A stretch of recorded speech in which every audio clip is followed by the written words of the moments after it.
Everybody clear the mat. I want to know why the feminist is smiling. You've got that look, like you already decided how this ends. I haven't decided anything. I'm just watching how you carry yourself. Careful, old man. My gym doesn't do gentle. Neither do I. I just don't confuse loud with dangerous. Every man who stepped on this mat left on a stretcher or left quiet. Which one are you? Ask me after the round, not before it. You think grip strength scares me? I've broken bigger arms than yours. I'm not here to arm wrestle. I'm here because you asked the room a question.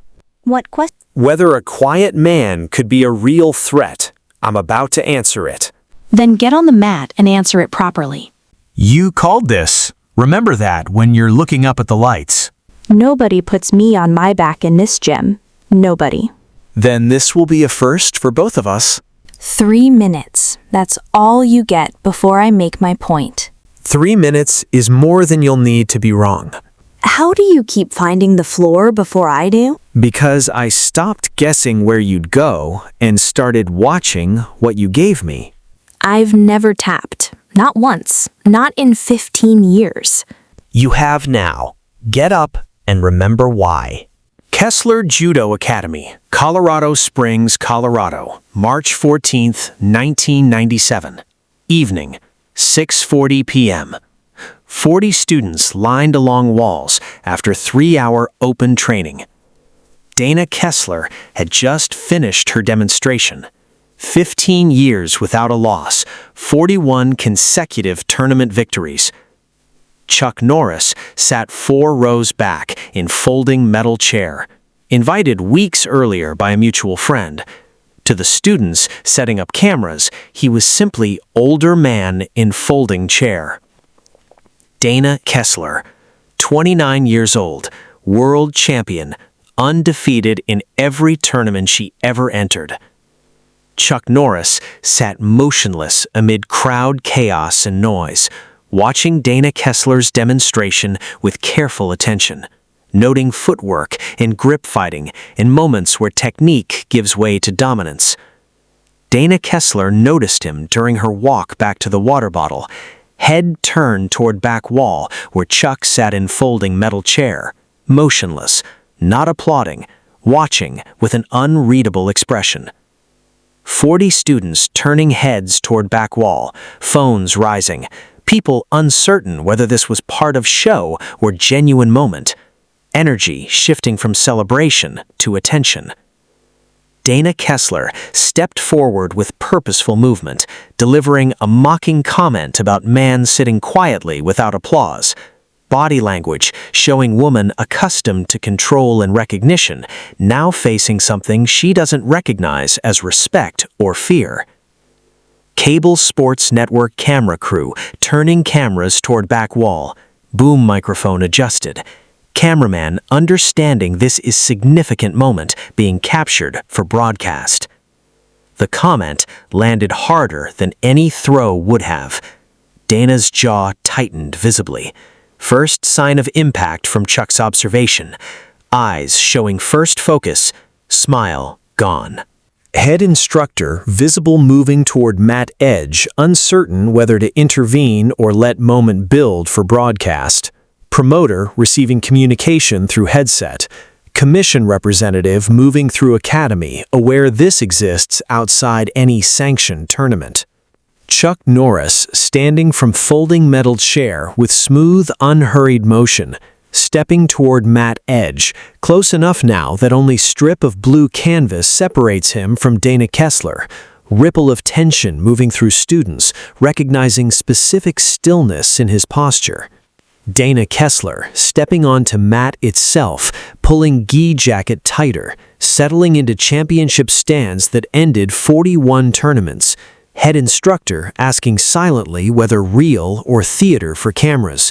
Dana answering by stepping fully onto mat, showing commitment to what she initiated. Chuck Norris removing plain jacket and setting it on folding chair, revealing plain black t-shirt and dark pants underneath, nothing built for grappling advantage. Movements unhurried and deliberate. Transformation visible from guest in jacket to fighter in plain black t-shirt.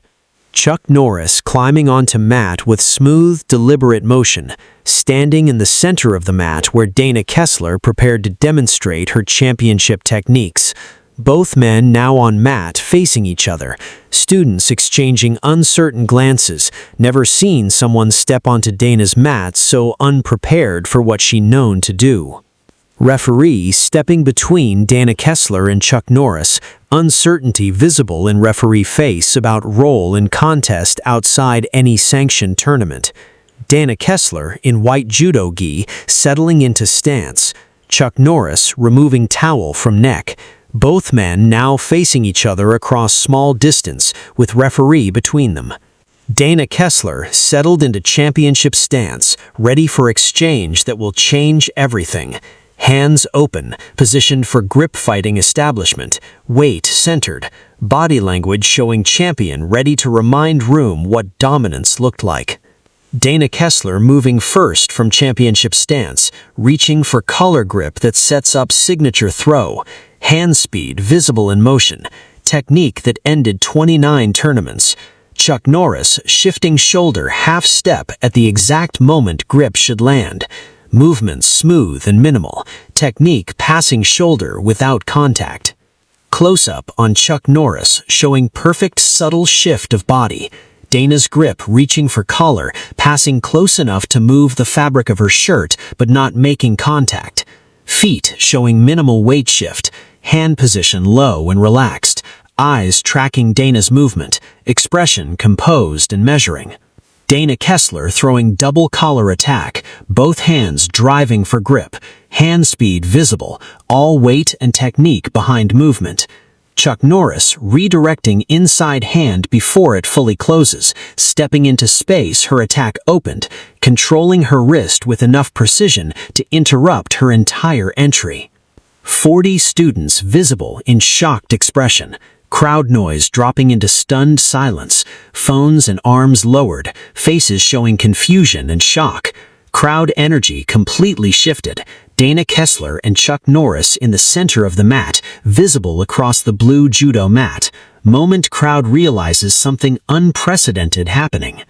Dana Kessler stepping back to reset stance in center of the mat, expression changed, intensity from ringside taunting completely gone, replaced by focused stillness that has made her champion, eyes now measuring and calculating, searching for a tell that would explain what just happened.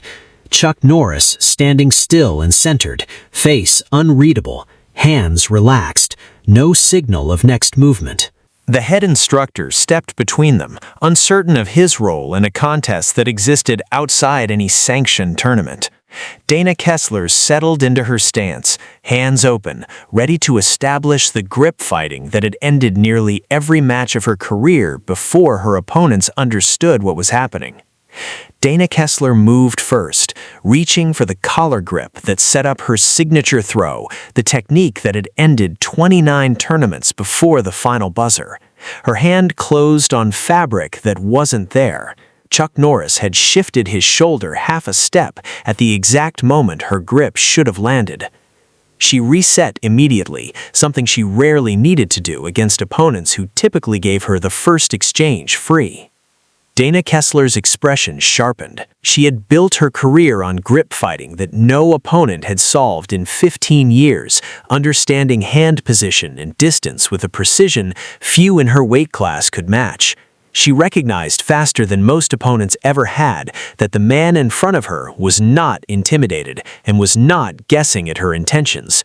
She attacked again, both hands driving for a double collar grip that would set up the throw she had used to end her last 6 tournaments. Chuck Norris redirected the inside hand before it fully closed, stepped into the space her attack had opened, and controlled her wrist with enough precision to interrupt her entire entry. Dana Kessler felt her balance shift half a step off center. Not enough to fall, but enough to feel wrong in a way no opponent had made her feel in years. She pulled back. The champion recalibrated. She had never faced an opponent who refused to be where her grip fighting expected him to be.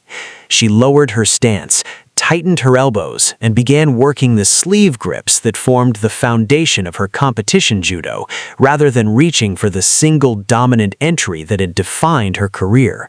She closed distance again, using her hips to angle Chuck Norris toward the mat's edge, the same tactic that had cornered opponents twice her experience.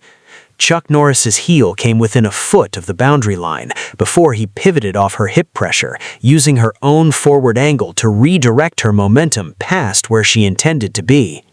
Her assistant coach, watching from the mat's edge, felt something shift in his stomach that had nothing to do with concern for Chuck Norris's safety and everything to do with recognizing a pattern he had never seen his champion fall into. Dana Kessler did not chase bad angles, she created them for other opponents. Now she was the one recovering from one. She reset her grip and studied him for a beat longer than usual, the way she studied opponents on tape before international competition, searching for a tell that would explain what had just happened. She found none. Chuck Norris's hands stayed relaxed, his weight centered, nothing in his posture signaling the next movement before it arrived. That absence of signal was, in itself, the most dangerous thing she had encountered all night. She drove forward with a hip throw entry, everything committed behind the rotation that had ended 41 tournaments. Chuck Norris felt the pull begin, stepped inside the rotation rather than resisting it, and used the redirected momentum to interrupt the throw before her hip fully loaded beneath him. Dana Kessler stumbled a half-step forward, catching herself before falling, breathing sharper than she had all evening. "How are you still standing?" Chuck Norris answered without raising his voice, "Because I stopped guessing where you'd go and started watching what you gave me."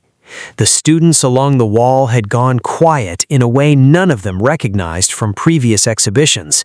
They had watched Dana Kessler throw partners, coaches, and visiting black belts in this same space for years, and the sound in the room had always followed a familiar rhythm, a gasp, then applause, then her voice calling the next student forward. Tonight, the rhythm had broken. Dana Kessler attacked with the full combination that had ended her last 3 championship matches: grip break, hip entry, throw, delivered in under 2 seconds with the timing that had made her unbeatable. Chuck Norris moved through the sequence rather than away from it, closing the distance she needed to generate leverage. Her hip made brief contact with his thigh. It was the closest any technique had come to landing clean since the exchange began, and the gym gasped at the near miss. Dana Kessler pressed the advantage, driving forward with her shoulder, trying to force a grip exchange the way she had ended matches against much more experienced competitors. Chuck Norris lowered his stance, absorbed the forward pressure through his legs rather than his upper body, and stepped across her lead foot at the exact moment her weight committed fully forward. Dana Kessler's balance broke completely. She went down onto one knee, catching herself with one hand against the mat. The gym went silent in a way it had not been silent all evening. Dana Kessler stayed down for 1 full second, then pushed herself upright, fury replacing the focused control from moments before. "That doesn't count.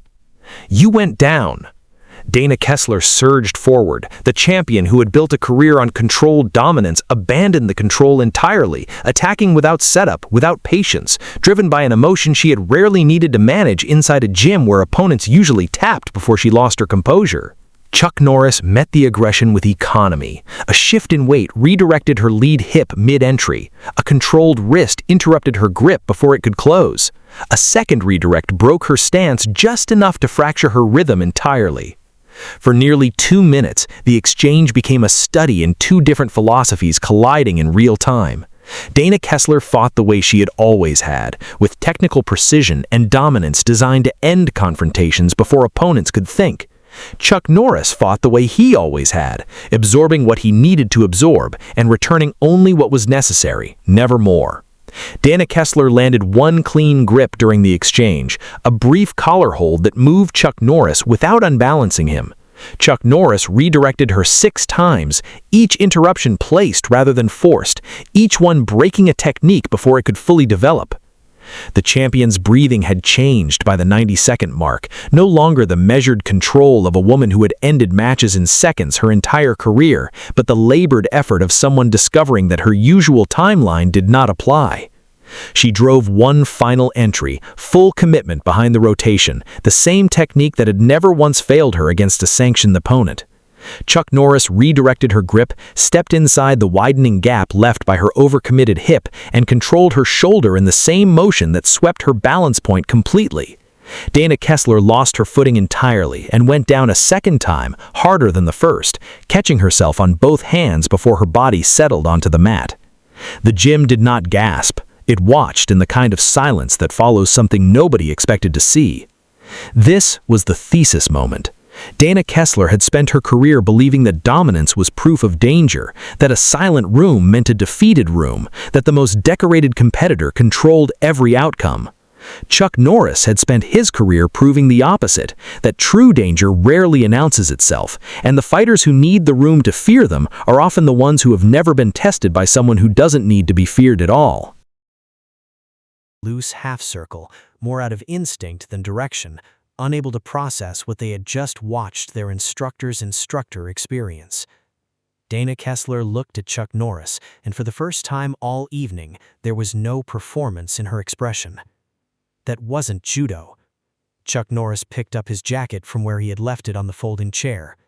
It was. You just weren't used to someone using it against you instead of for you. Colorado Springs, Colorado, March 14, 1997. The Kessler Judo Academy. Dana Kessler, undefeated world judo champion, mocked a quiet man in a folding chair for the crime of watching her training session without applause. She called him a feminist. She called his silence weakness dressed up as manners. She demanded an answer from a man who had spent a lifetime believing answers were better given than shouted. Chuck Norris gave her exactly the answer she asked for. 3 minutes later, the woman who had never been thrown in 15 years of competition was tapping the mat for the first time in her career in front of the students who had watched her dominate that same space for years, learning the lessons Stillness had been trying to teach her all night. He had not exposed a champion as a fraud. He had exposed her to the oldest truth in every fighting discipline that has ever mattered. The person who needs the room to fear them is usually never met the one who doesn't need the room at all.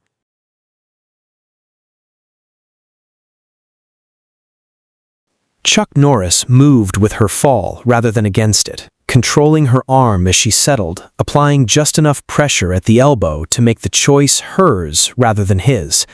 Dana Kessler felt the joint lock complete, and for the first time in 15 years of competition, tapped the mat twice with her free hand. I've never tapped, not once, not in 15 years. Dana Kessler remained seated for a moment longer than the tap required, one hand still resting where the joint lock had been, staring at a ceiling she had looked up to only during warm-ups and stretching, never during a live exchange.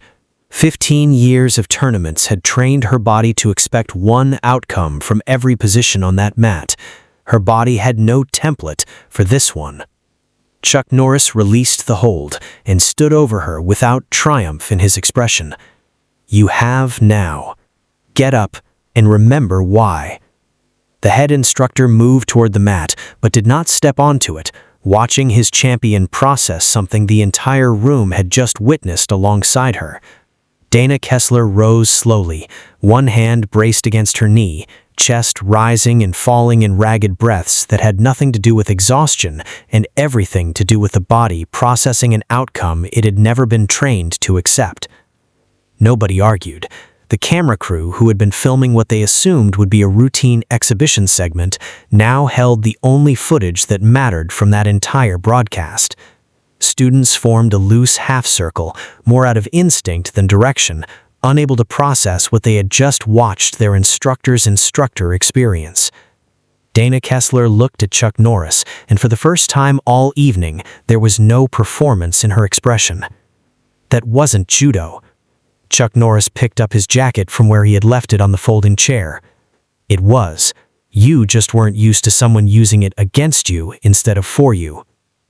Colorado Springs, Colorado, March 14, 1997. The Kessler Judo Academy.